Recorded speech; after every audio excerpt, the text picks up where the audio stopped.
Okay. See those slides okay? Yes, they're not in slideshow mode, but we can see them.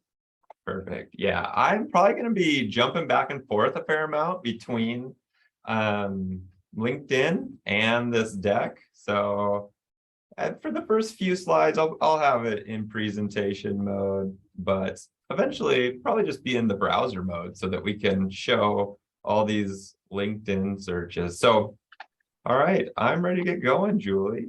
Sounds great. We're ready to go. Okay, I just wasn't sure if oh, there's the record button. Okay, so welcome everyone. I'm Coach Will. I'm one of the coaches here with the Carlson Business Career Center. We're going to be talking today about LinkedIn and how to search for key contacts. One of the things that I want to encourage you all to do is use your browser while we're going through these searches so that you can learn these searches yourself and that you can jump into them and learn where the cursor goes, where you're typing, what to click on. So feel free to be multitasking. Also, if you're just joining us, feel free to be eating, having lunch, have your camera off, whatever you need to do. We know you're all busy and we appreciate you making time to dive into this subject. I have been branded probably the biggest LinkedIn nerd in the office. So just a few of my LinkedIn nerdy stats that I have. So I have about getting close to that 5,000 mark of connections in LinkedIn. I started using LinkedIn in about 2011, and when I first started it, I did not feel very confident using it. So I signed up for this full day. It's been so long, so I don't even know if it was exactly 8-hour day, but it was a full day of how to use LinkedIn. And it taught me a lot about it, but LinkedIn has changed so much over the years that things are always changing. Even as I was preparing this presentation today, there was more things changing. A few more things about me is I'm an alum of a few different universities. So as you think about your undergraduate or even high school, alumni populations, that's something that LinkedIn can help you leverage to find key contacts. So that's why I include those here. This is the link to my URL for my LinkedIn profile. I'd love to connect with you if I haven't already connected with you. Like I said, I'm one of the coaches here in the CBCC. I work with working professionals primarily. So part-time and online MBA, part-time HRIR, the MBT Business Taxation Program, MABA Applied Business Analytics.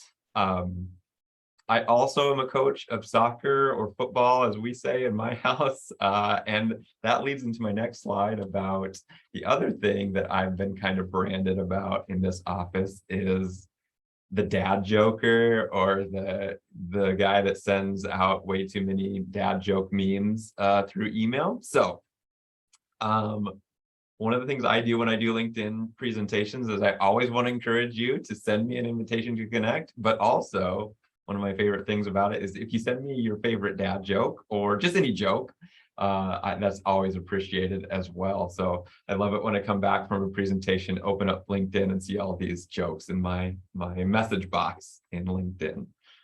So that's a little bit about me. I want to do a little bit of interaction. The next few slides are going to be about some of your preferences, but just to get us warmed up and kicked off, I want to do a little this or that. So in the chat, or if you want to do annotate, if you're familiar with annotate, feel free to do that as well. But this or that, are you a fan of caramel apples or candy corn? What would you choose? So again, put it in the chat or annotate here on the screen. What would you choose, caramel apples or candy corn? All right, we got at least one candy corn fan in there. I always wonder if there's any other candy corn fans out there, because I will out myself as a candy corn fan. Okay, so next one. Thank you all for playing along. How about pumpkin pie or apple pie? This or that, which one you choose? Pumpkin pie or apple pie? Put your choice in the chat. Apple, pumpkin, apple. Oh yeah, yeah. There we go. We got some annotate going on. Love that. Love that. Okay, so looks like we just have one pumpkin fan. I would say I started out as apple, but definitely am now team pumpkin. Maybe as my taste buds are dying in my old age here. Okay, so last one. I wanted to do one about daylight saving time, but I'm like, okay, I feel like that's a little bit harder to put in these little boxes. So would you consider yourself an early bird or a night owl? Are you an early bird or a night owl? Julie, a night owl. I did not know, but maybe not surprised. Okay, so early bird. Well, I would say I'm kind of a neither myself personally. I have a hard time waking up usually because my kids are waking me up way too early and I fall asleep on the couch every night basically. So I'm kind of in the middle there. All right. Well, thanks for playing along with me here. So the next is I want you, as we're talking LinkedIn as a social media, I'm curious, what's your other favorite social media? Is it Facebook, Instagram, Twitter, TikTok, or something else? Curious to know, what is your favorite social media? So put it in the chat. What one is your favorite? Facebook. I was hesitant to even put it in because I'm like, I don't even know who would use Facebook as like their number one. And Theo, I kind of wondered where you would go with that one. Thanks, Theo, for social media free, but you're going to be joining LinkedIn. So trick question, you were all supposed to answer LinkedIn for this one, obviously. Okay, so now a little bit more serious. I want to ask a few questions just to get a sense of who you are, your LinkedIn usage. So first, how often do you use LinkedIn? So put it in the chat, just so I get a great sense of who you are. How often do you use LinkedIn? Is it daily, more like weekly, very rarely, weekly, hourly when not in class, job search? Okay, almost never, but working on that. Okay, great. Now for number two, this one may be a little bit more complex, but just want to get a sense of like how you use LinkedIn. So what percentage of the time, so you can just give me a number and just estimate, what percentage of the time do you access LinkedIn using your phone versus using it on your computer? So are you, I would say I'm like 50-50 of phone and computer. 100% on the computer, 5% on phone, 75% on phone. Cool. Kind of a wide range, wider range than I would have guessed. I feel like my sense is that most people are mainly using it on their phone or the mobile app. And the reason I ask that is there's way more functionality on the desktop version or on your computer. So there, most of what I'll be talking about today will be stuff that applies to the desktop version of LinkedIn. And I encourage you to do that when you're doing advanced searches, but it is good to have on your phone because there's a lot of functionality on your phone. And I feel like LinkedIn continues to make it better on the phone. Okay, so now curious, your job titles and functions. So first off, what is your targeted job title or function? Throw some job titles. Maybe it's one, maybe it's a couple. What kind of jobs roles are you targeting? Throw those in the chat, please. Data analyst, thank you. Finance, good. Consultant. Fang, yep.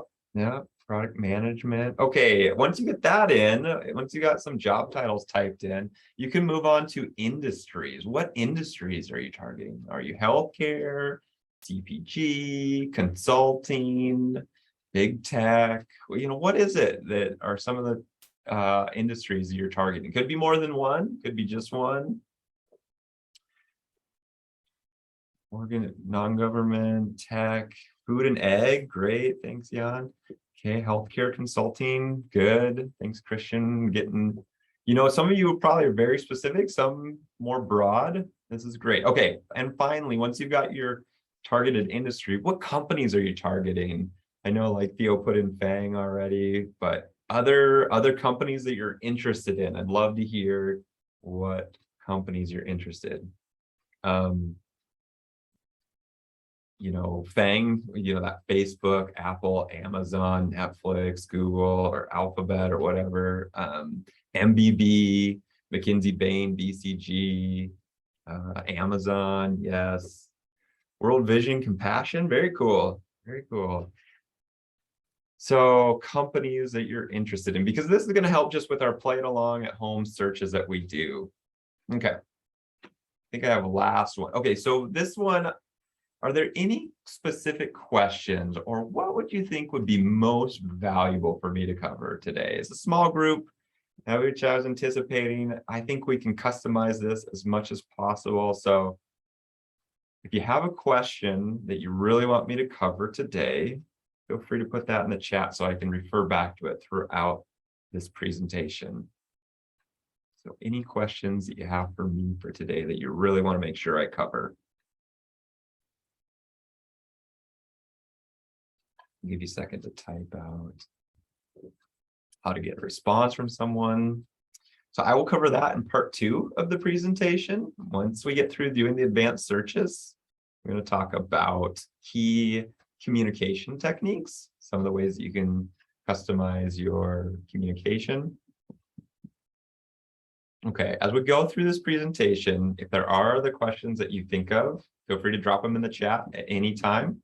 I'll do my best to catch all of those throughout this presentation. We'll have time for questions at the end as well, but be happy to pause in the middle of anything I'm presenting on and go over any questions that come up. So feel free to keep typing away as I move us on to the agenda. I'm going to read this one from Angela. So how to stand out in the connect requests, best practice for messaging first and requesting time when desired. Great. I'm glad to get a couple of those because this presentation is basically going to be a two-parter. It's going to be the first half or the 4 key searches. And the second half is now that you found that key connection, what do you do? From LinkedIn communication standards to just networking in general, things like that. Okay, so before we get too far into this presentation, I'm going to cover why. I'm going to cover the importance of why do we do this? Why do we search for key contacts? Oh, another good question. Is it worth paying for premium? I've definitely got that one covered in the second half of this presentation as well. Okay, so first, just a quick recap of why this is important, why it's important to find key contacts, why networking in general is important.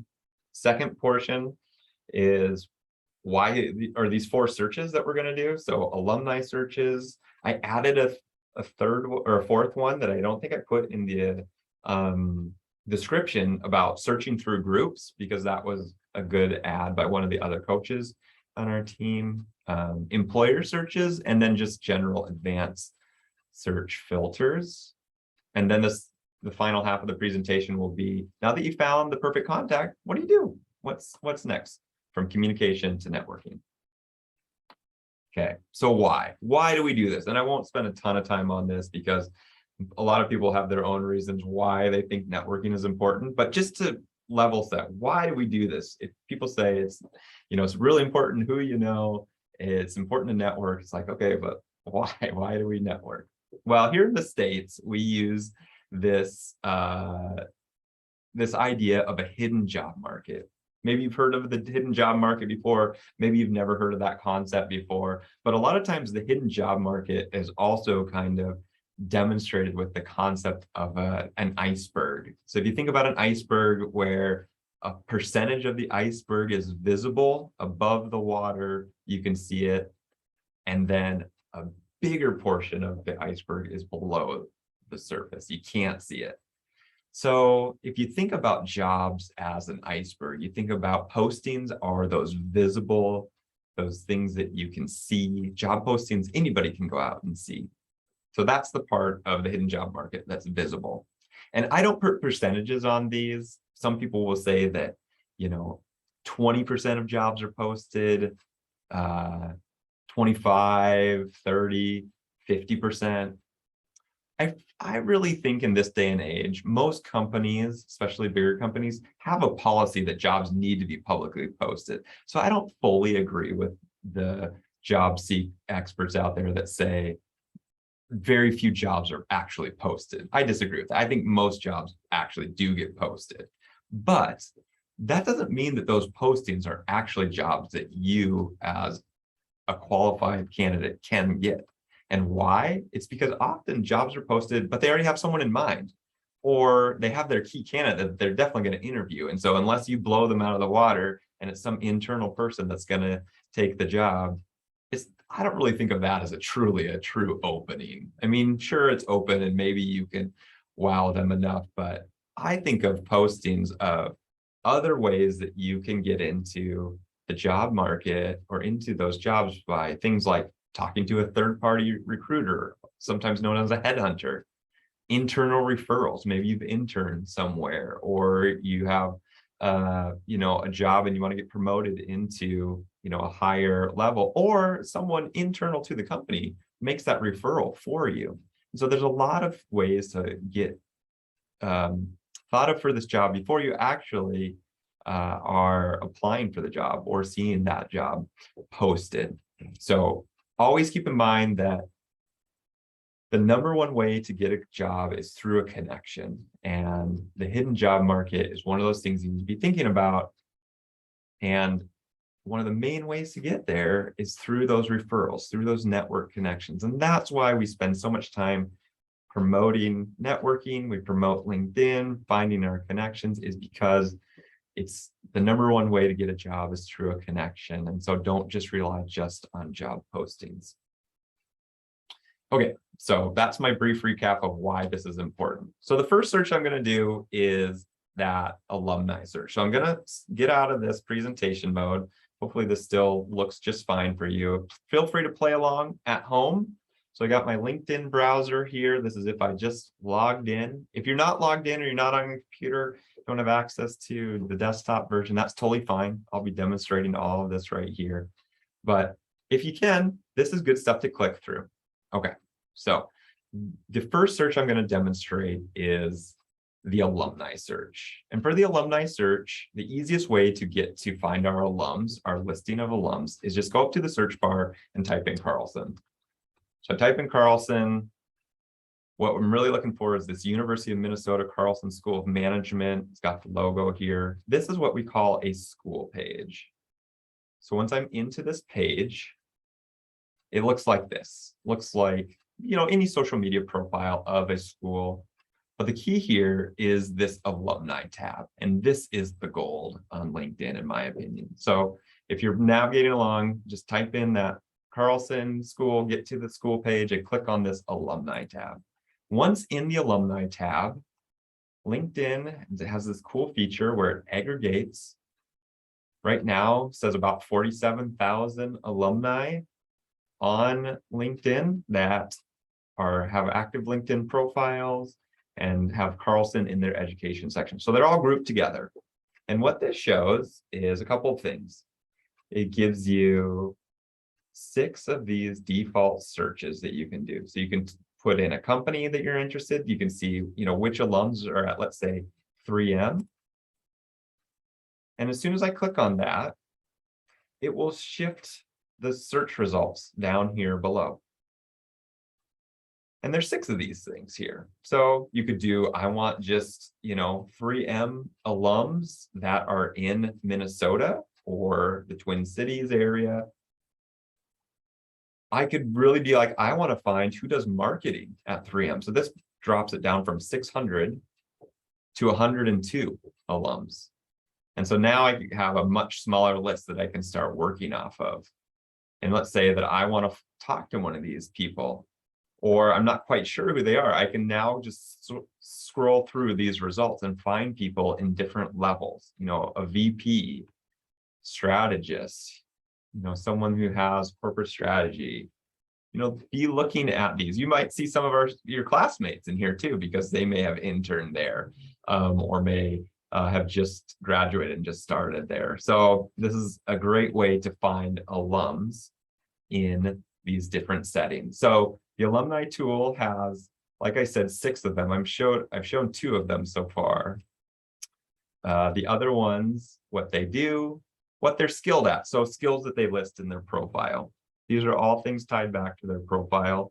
And so when Coach Aaron talked a couple weeks ago about optimizing your profile, these are ways that you can get found when a recruiter is out there looking for someone from Carlson that maybe has marketing skills or management skills or any skills that you wanted to add here.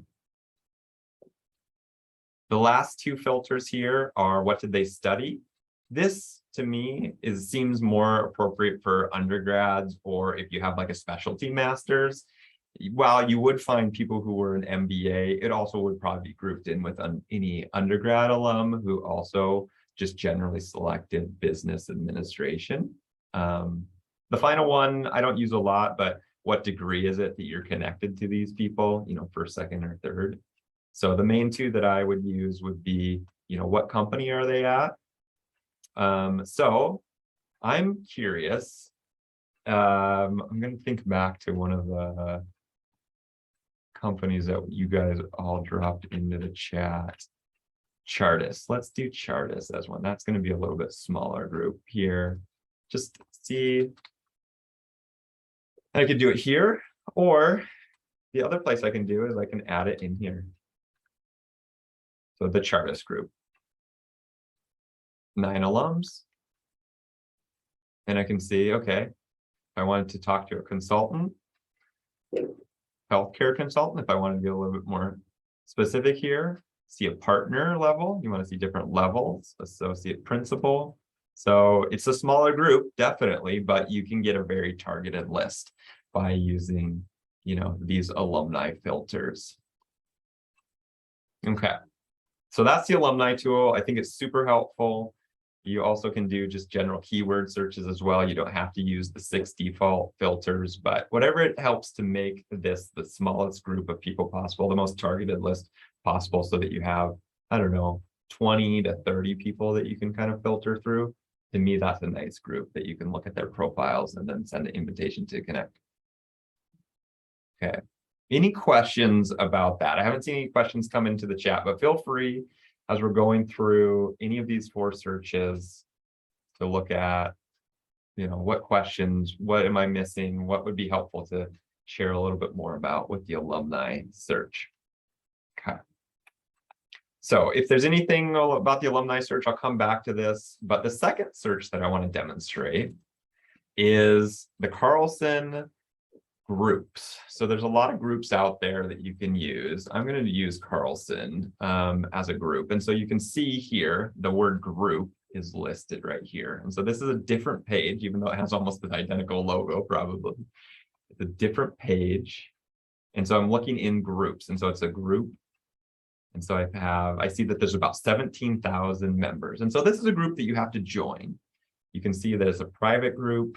It's a group that you have to join.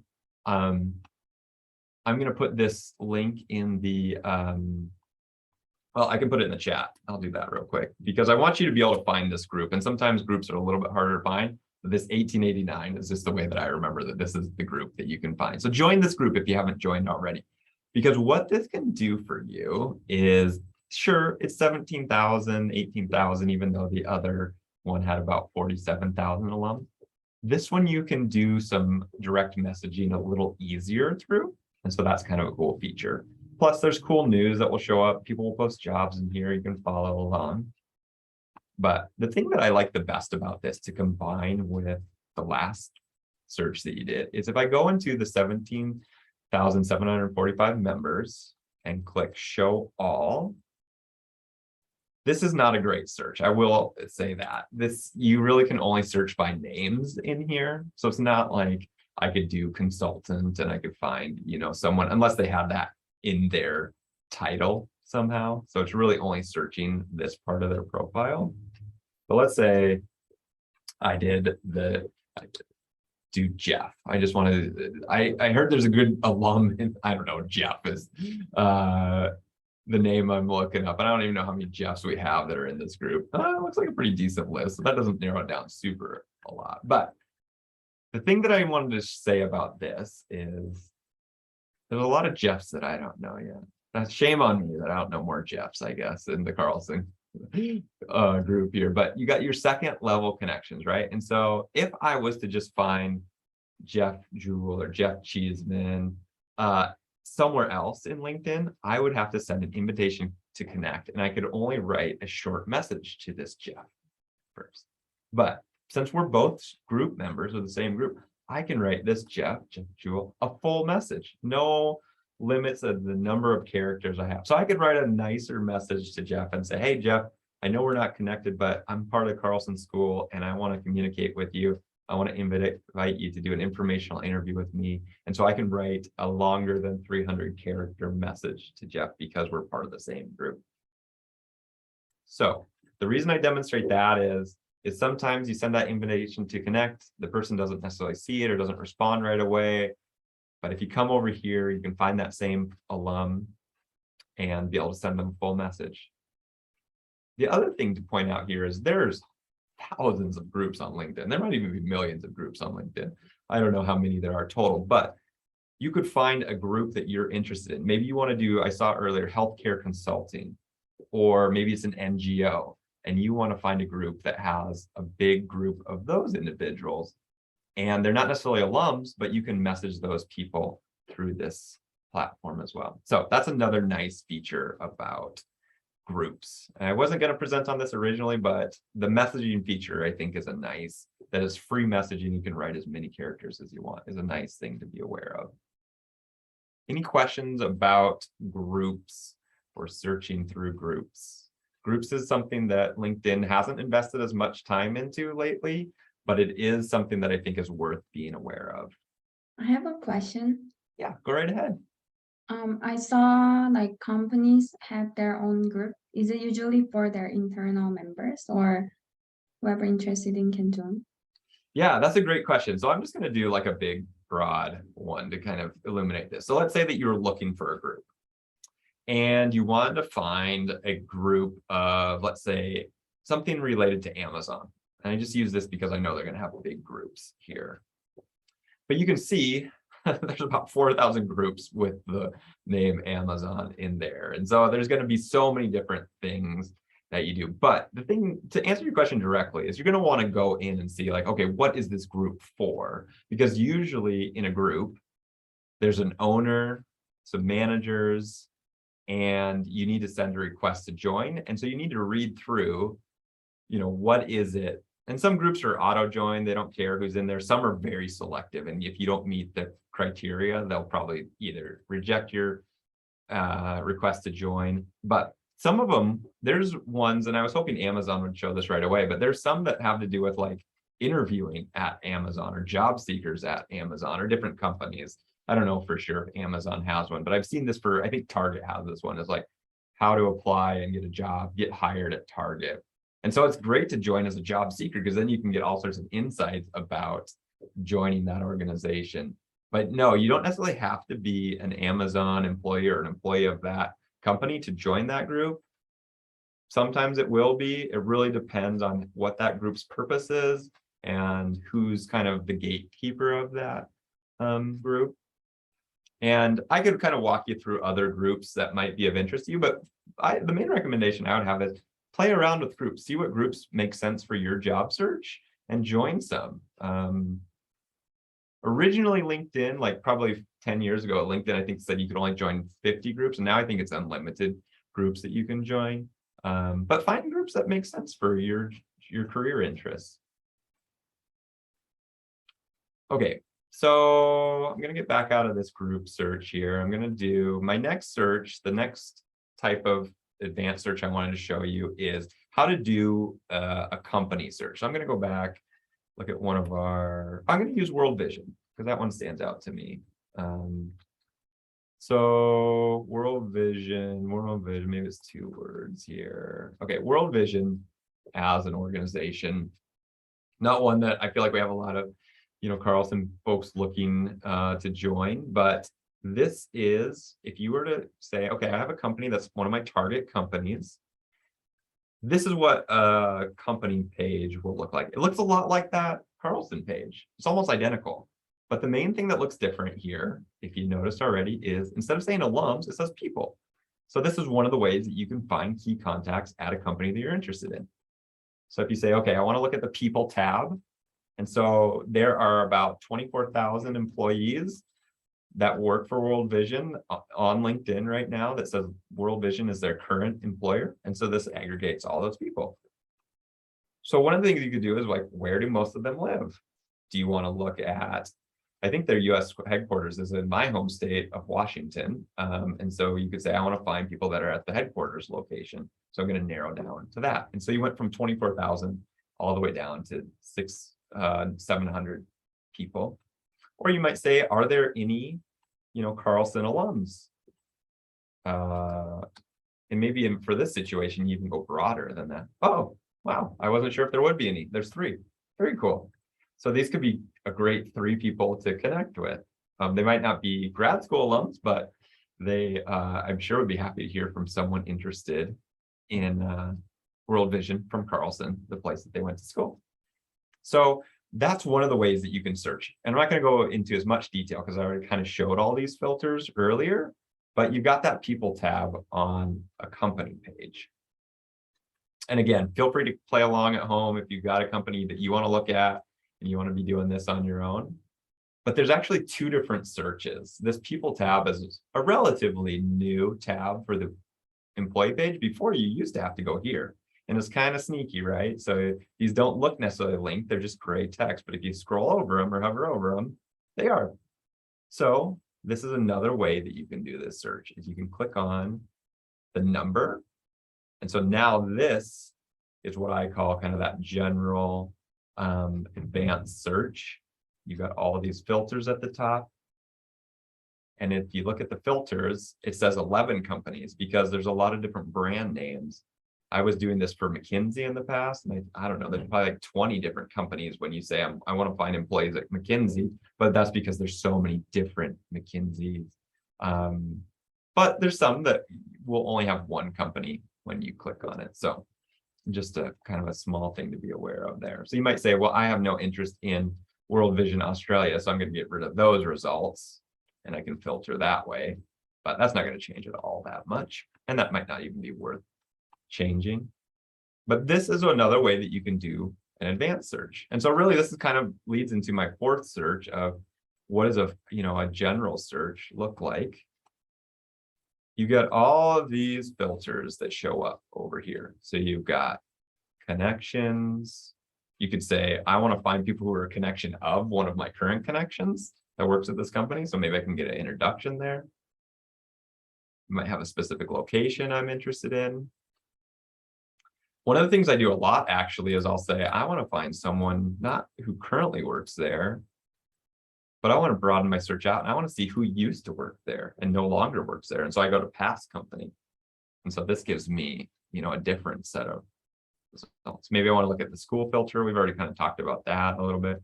Maybe you want to look at the industry.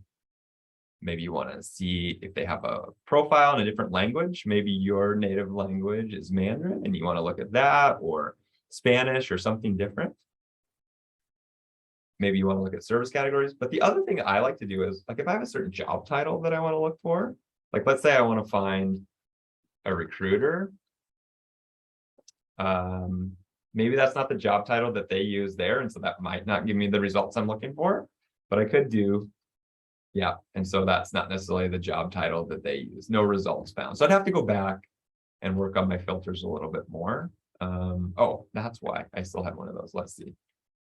Yeah, so 42 people that have recruiter as their title that used to work at World Vision. You can see this recruiter now works at Compassion. So that was the other company that you had listed in the search. So that kind of works out well. You've got someone who's worked at both. And so maybe Justin is the key contact. You're like, I'm interested in both World Vision and Compassion. Give me some feedback on both of these companies. I don't know. But this is one of the ways that you can do advanced searches, is use all of these filters over here. Okay, so those are 3 to 4 of the main searches that I use when I'm trying to find key contacts. It can really help narrow down who you're looking for. So what I want to do is I want to do some practice searches with you all, so that, kind of like a pop quiz, so you can kind of see like, well, what did we learn already here? So if you have the browser, open it up. What is the symbol next to the second? Okay, like this little LinkedIn symbol here. Yeah, I believe that stands for premium, so that they have premium. And so a lot of recruiters are going to have premium. And premium, as a couple of people asked about, is like, is it worth paying for a subscription for LinkedIn. I say no, I've never have. It can be limiting a little bit, and paying that $40 a month or whatever it starts at can be add a little bit of functionality, but I don't think it's enough functionality. And I'll talk more about that in a little bit as well. But these are probably people that I believe this means that they have premium. Okay. Other questions about searching before I jump back into my slides over here. Okay. So, okay, so some practice searches. Is it considered proper etiquette to ask someone you don't know for an informational interview that's seen as imposing?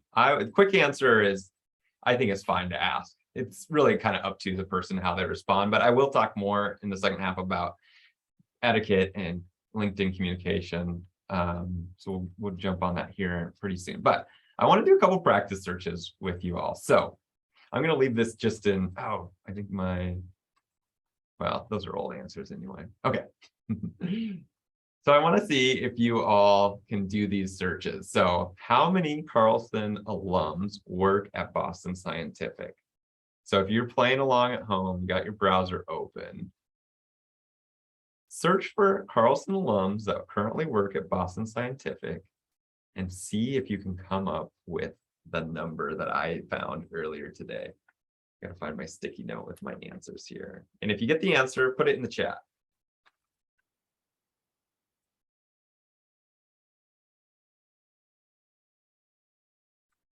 How many alums work at Boston Scientific? 942. Okay. 900. Any other answers? Any other answers? 304. That's the number I came up with, was 304. So what I did is I went to the alumni page and I selected the filter for Boston Scientific. 304. Yep. Okay. 304. That's what okay. Next one, number 2. How many slalom employees, not necessarily alums, no. How many slalom employees are based in Minneapolis? How many slalom employees are based in Minneapolis? So hints, which page would you use to find this, and which filter would you apply to narrow down to slalom employees based in Minneapolis? See if you can do this search. I challenge you to see if you can figure out this search on your own.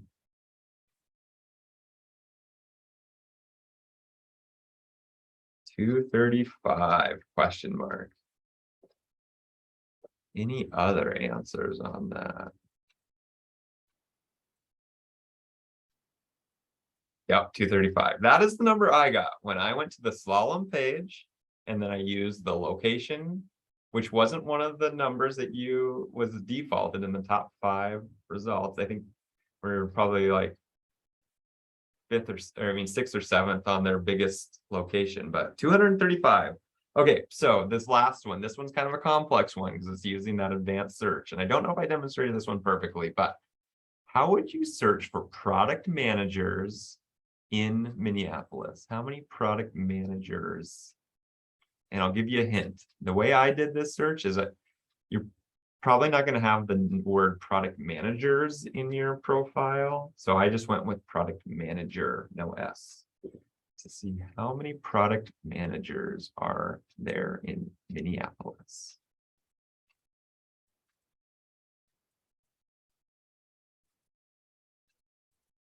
And if you're playing along at home, the hint I would say is type the word product manager into the general search bar and then apply the filter of Minneapolis to that once you're in the people search. 38. Okay, it's a guess. How many product? I'm not sure if I demonstrated this well enough, so I'm going to do this one more time just to kind of give a sense. So this is how I would do it.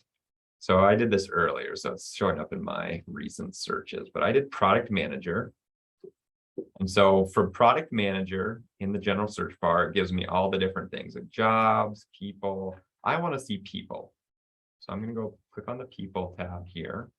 And so product manager as just a search term in the world or all of LinkedIn land is 2.2 mil, right? It's a huge number. So that's not going to help me. I want to filter down by local here. Yeah, Andrea, that's the number I got. So if I go to location and I select this, about 14,000. So that's the number. Well, I guess it shows up as 13 this time I did the search. Now, I don't know what was different than the time I did it earlier today, but about 14,000, massive number, right? So that's probably not going to be helpful enough. You probably want to narrow it down even further by, and healthcare or, or a certain company or, whatever, right? So no, not wrong. That's what I got when I went through it. Okay, so thank you for playing along. Hopefully that was helpful. We're going to do a quick break here. So you've been staring at your screen for about 40 minutes now. So look away from your screen. This is something I learned from another presentation earlier this spring is the 20-20-20. So after you spent about 20 minutes, so we went double that, look away from your screen for about 20 seconds. And if you can, look at something that's about 20 feet away. So you're like changing what you're looking at. So take your 20 seconds to look at something maybe out your window or across the room. Just so you can give your eyes a break. Stand up if you want, stretch it out. Like I said, this is going to be kind of the second half of my presentation. This part actually is going to be mostly slides based at this point, just so that we can stay on track here. And this is going to answer a lot of the questions I think that came up. Okay, so get back into presentation mode here. I want to move you all, stop moving. Okay, so now what? You found that person that you want to connect with. Now what do you do? Well, the first thing is you probably want to be able to communicate with them, connect with them. So the things we're going to talk about in this section are connecting, following up, and answering that question about is premium necessary or not. Okay, so this one is how to do connection requests using the desktop version. So when you get into that contacts profile, you'll see this blue connect button here. So once you click on connect, it'll give you a couple options. And the next option that shows up is you can customize this invitation. And I recommend that you always customize an invitation, even if it's someone that you maybe just spoke with. So you have this option to add a note before hitting send. Blue is encouraging to hit send right away, hit connect, and then hit add note so that you can write a personalized invitation, even if it's as short as, hi, Jeff. I'll go back to Jeff again. Hi, Jeff. It was nice to meet you today in that presentation you gave. Would love to set up a follow-up time to connect. Will. Thanks, Will. Something like that, right? So always personalize your invitations. Okay, in mobile, this is what it looks like in mobile. If you found a profile in mobile and you want to connect, what I say is don't hit this connect button because it doesn't give you that nice little pop-up to send them button. Always click on. Sometimes I think now it's more of a 3 dots ellipses button instead of more, but don't hit connect right away. This is then what pops up on your phone. It'll say send via private message. Don't want that. Share via connect. You want this one that says personalized invite. Yay. So find that button because then you can do that same thing of writing a message to them, a 300-character message, that is. So I did this presentation in class over the summer, and I told people to pull out their phones, scan a QR code that took them to my profile, and then connect. But I didn't tell them this part, and so they all hit connect, and then they weren't able to write in the joke that I wanted them to send me. So that was kind of a bummer. But anyway, so connection requests. Here's a tip I have about connection requests. So if the connect button isn't connect, doesn't say connect here. Maybe it looks like this. It just gives you the follow button or the message button is locked. don't click on either of these two things. You don't need to do that. What you want to do is you want to click on the more button again, or the ... button, whatever it looks like. And then it gives you this drop down. And in that drop down, then you can hit the connect, and then you can do the personalized invitation. So when you're sending these invitations to connect, if they don't give you the option right away in here to connect, you can always go down to here. And so this is the workaround from premium. Premium will often show up. If you hit message, it'll say try premium or pay for premium or subscribe to premium. It'll say try for free, but it's like 40 or 50 bucks a month. So to me, it's not worth it. So why would some people require this workaround? Good question. So if you're a third level connection, LinkedIn wants people, they want to encourage people to pay for it. They want to encourage people to have to think they can only connect with this person they really want to talk to by subscribing to premium. So they make it harder for you to find that connect button. So they bury it. They bury it under here. But for people who are a second degree connection, usually it will say connect right away, because that means that you share a contact in common. So if it's you share, let's say that Theo and I are both connected to this hypothetical Jeff I've been talking about all day, if we both are connected to that person, and then I want to connect to, Jeff, and I have a shared connection of Theo and Jeff does as well, then Jeff is only a second degree connection away from me. And so usually I'll see the connect button.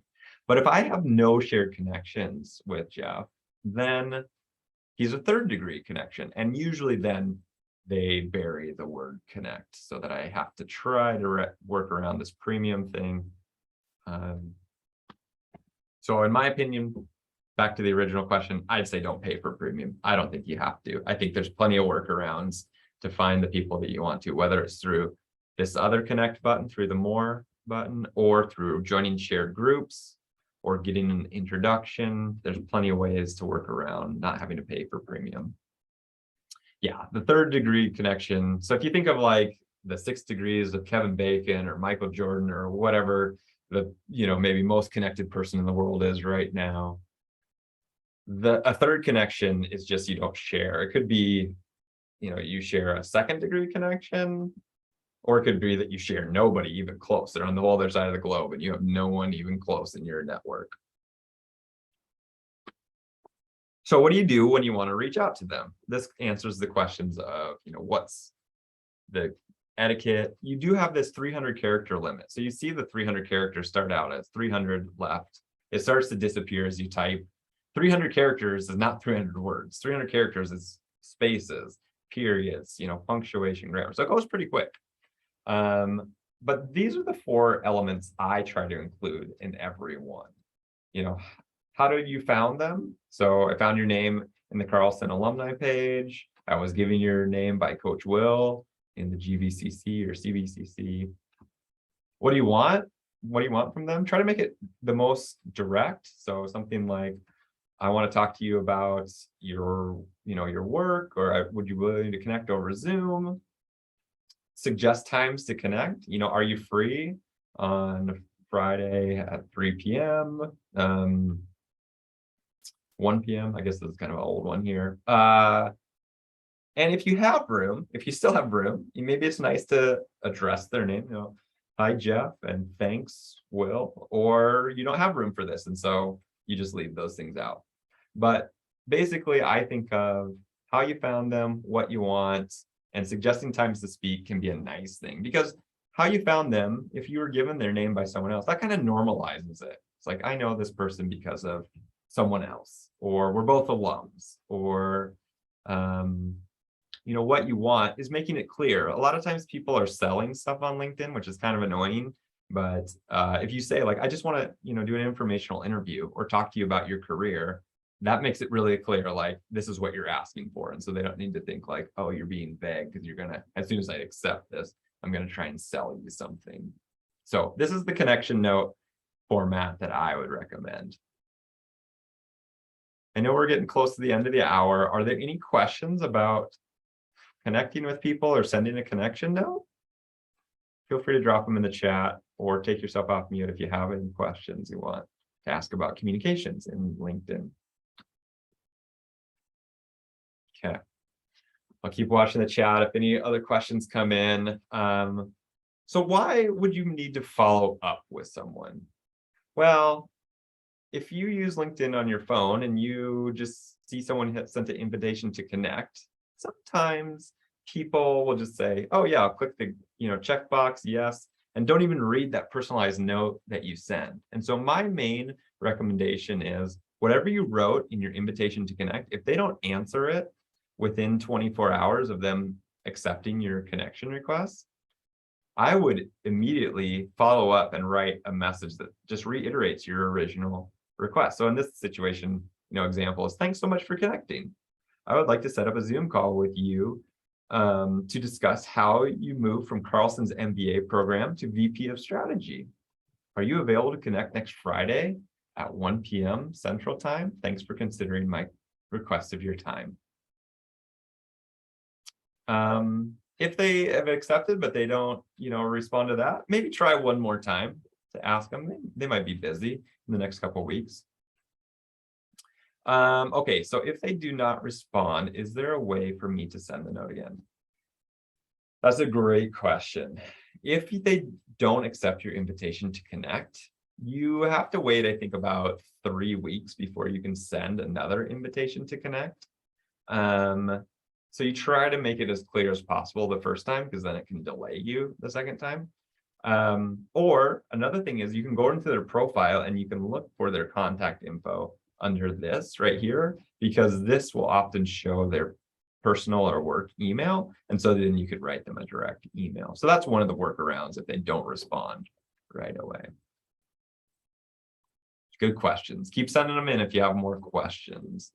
Okay, so once you have made that connection, you're connected, you've had the communication back and forth. Remember, LinkedIn is not where you want your networking to live forever. What you want to do is you want to take this offline, is what I call it.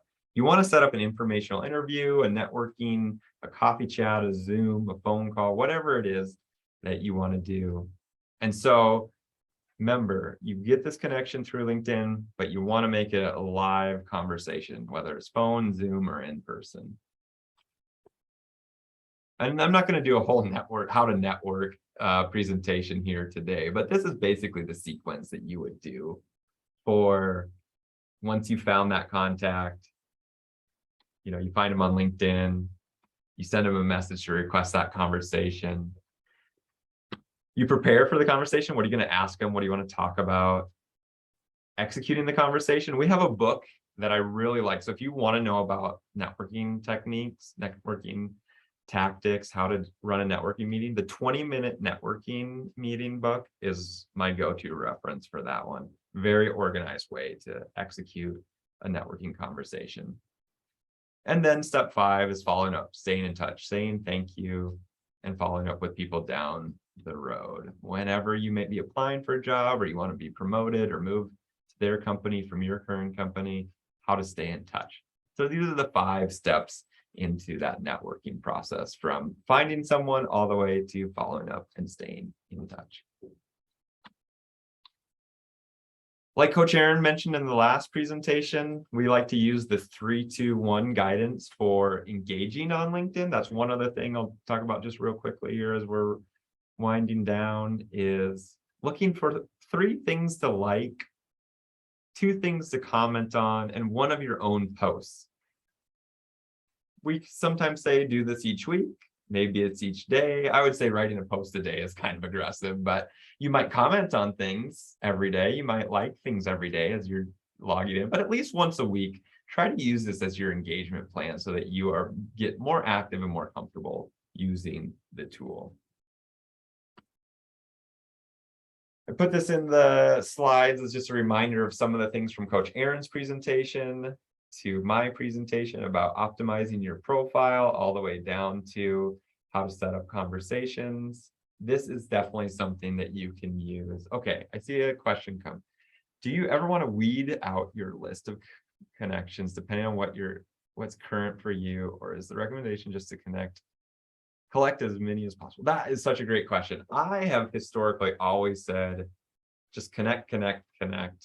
get the biggest network you can possible.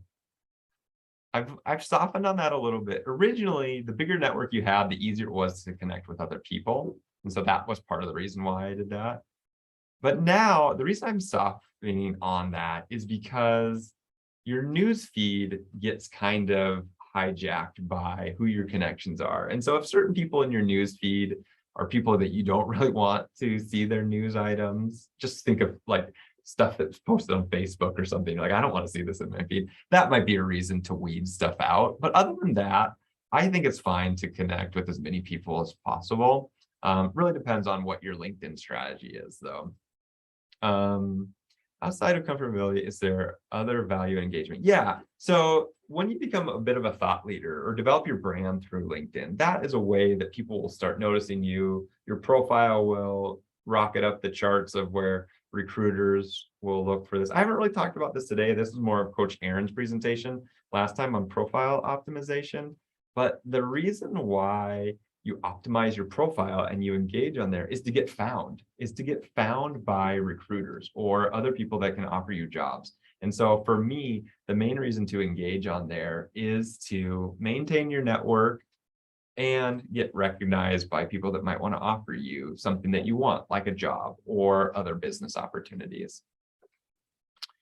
Is 321 number for each connection or all connection in total?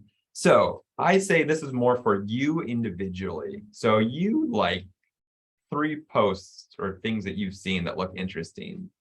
You comment on some things in your feed that look interesting, and you make one of your own posts a week. It's not per connection or for everything that you're seeing out there, but if you like some things and you comment on some things that are coming through your feed and then make one of your own posts, that is enough. It doesn't have to be more than, what would that be, 6 total actions by you.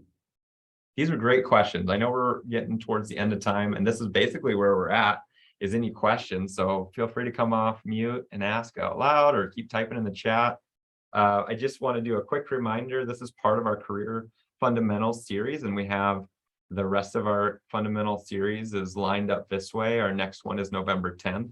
It's the first part of the career exploration using Design Your Life principles. So if you haven't signed up for that yet, Coach Bridget will be doing a 2-parter. You can go to one or both of those, and then we'll be doing the other presentations in February, March, and April. Okay, we're a minute till the top of the hour. Are there any last questions about LinkedIn, about networking, about anything that we've talked about today? If not, you're free I to have go. a quick question. Yeah, go right ahead. So when we keep in touch, do you have any guideline or template for that?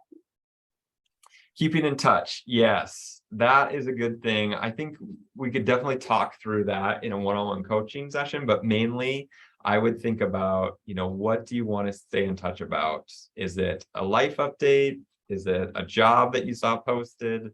What is the topic that you want to, keep in touch with them about? But let's talk more in a one-on-one. I'd love to kind of talk through all the different things that you could follow up on, because that is a common question. Gotcha.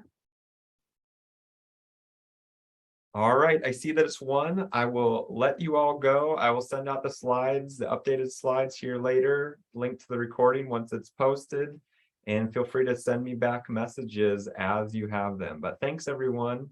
Have a wonderful day.